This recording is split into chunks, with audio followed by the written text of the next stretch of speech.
Halo semua, perkenalkan nama saya Nur Kristina dari Prodi Pendidikan Kimia semester 3 kelas A1. Baiklah, pada kali ini saya akan menjelaskan esai saya yang berjudul Peran Asam Malat dalam Metabolisme dan Industri Pangan. Selamat menyaksikan.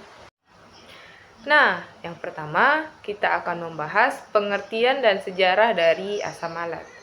Nah, asam malat ini adalah senyawa organik penting yang banyak ditemukan pada buah-buahan seperti apel, pir, anggur, dan buah beri.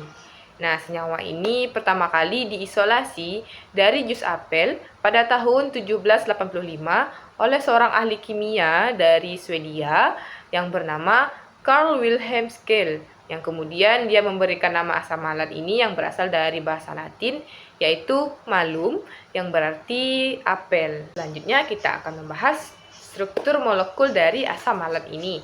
Nah, asam malat ini termasuk ke dalam senyawa asam dikarboksilat yang memiliki 2 gugus karboksilat dan 1 gugus hidroksil yang melekat pada atom karbonnya. Nah, rumus molekul dari senyawa ini adalah C4H6 dan O5, bisa dilihat di PPT-nya.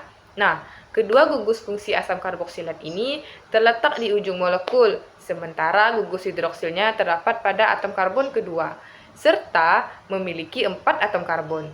Nah, dalam tata nama IUPAC, asam malat ini memiliki nama yaitu asam 2-hidroksisuksinat atau 2-hidroksibutanadioat. Yang ketiga, isomer asam malat.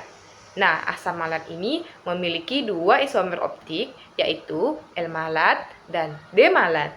Keduanya berbeda karena posisi gugus pada karbon kiral.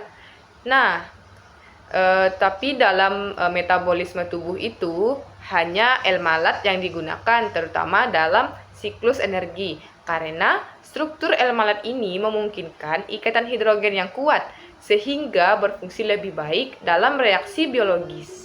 Baiklah, yang selanjutnya adalah peran asam malat dalam metabolisme. Nah, dalam metabolisme tubuh, asam malat ini adalah senyawa antara pada siklus Krebs yang merupakan jalur penting dalam respirasi sel.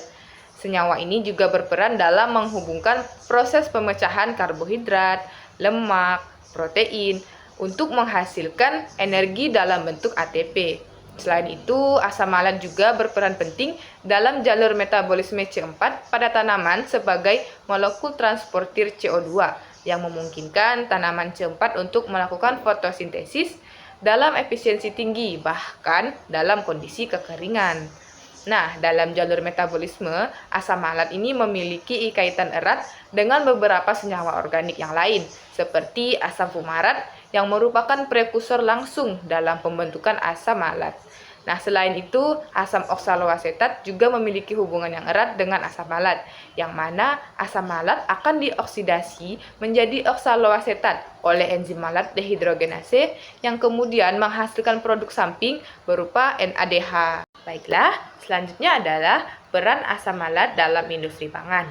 Dalam industri pangan, senyawa asam malat ini banyak digunakan sebagai pengatur keasaman, pemberi rasa asam, dan pengawet alami, serta rasa asamnya yang lebih lembut dan tahan lama dibandingkan dengan asam sitrat, yang membuatnya banyak digunakan dalam berbagai produk seperti permen, minuman ringan, dan jus buah. Dan asam malat ini selain terdapat pada buah, dapat pula diproduksi secara fermentasi. Nah, pada tahun 1924, asam malat ini diidentifikasi dapat dihasilkan melalui fermentasi oleh khamir. Kemudian banyak diteliti pada berbagai mikroorganisme. Nah, selanjutnya kita akan membahas sifat fisis dari asam malat. Nah, asam malat ini akan berupa kristalin berwarna putih dalam bentuk murninya, dan dia mudah larut dalam air yang mencapai 558 gram per liter pada suhu 20 derajat Celcius. Dalam pelarut organik seperti etanol dan metanol, kelarutan asam malat ini sekitar 100-150 gram per liter. Pada suhu kamar ini menunjukkan bahwa senyawa ini cukup baik kelarutannya dalam air. Dan juga senyawa asam malat ini tidak berbau dan stabil di suhu kamar, tetapi dia akan mudah terurai dan menghasilkan asap yang menyengat jika dipanaskan di atas suhu 140 derajat Celcius. Nah, densitas kristal asam malat ini pada suhu kamar adalah 1,609 gram per cm kubik, yang berarti bahwa kerapatan dari senyawa ini cukup tinggi dari senyawa organik yang lainnya. Selanjutnya, kita akan membahas sifat kimia dari asam malat. Nah, karena keberadaan gugus hidroksil sekunder, asam malat ini mampu membentuk ikatan hidrogen yang kuat. Ini yang membuatnya mudah bereaksi. Misalnya, pada reaksi esterifikasi, dia akan menghasilkan ester ketika bereaksi dengan alkohol. Dan pada reaksi eliminasi, dia akan menghasilkan asam fumarat dan air ketika dipanaskan atau diberi dengan katalis asam. Nah, yang ketiga yaitu oksidasi enzimatik. Dia akan diubah menjadi oksaloasetat oleh malat dehidrogenase yang kemudian menghasilkan NADH yang penting dalam pembentukan energi. Selanjutnya kita akan membahas sumber asam malat dalam bahan pangan. Nah, asam malat ini seperti yang dijelaskan tadi banyak terdapat pada buah-buahan seperti buah apel, anggur muda, ceri, aprikot, dan cranberry, yang mana senyawa ini berperan terhadap rasa asam karakteristik buah-buahan tersebut. Nah, dalam tanaman, asam malat ini juga banyak ditemukan pada sayuran hijau seperti bayam, kangkung, dan selada. Nah, serta juga terdapat dalam biji-bijian seperti barley dan oat. Nah, pada tanaman cam seperti kaktus, banyak menyimpan asam malat dalam jumlah yang besar sebagai strategi adaptasi terhadap kondisi kering, yang mana asam malat ini akan digunakan untuk menyimpan CO2 untuk proses fotosintesis pada malam hari. Yang terakhir adalah produksi secara biologis. Nah, pada saat ini produksi asam malat banyak menggunakan metode fermentasi dengan mikroorganisme yang telah dimodifikasi secara genetik.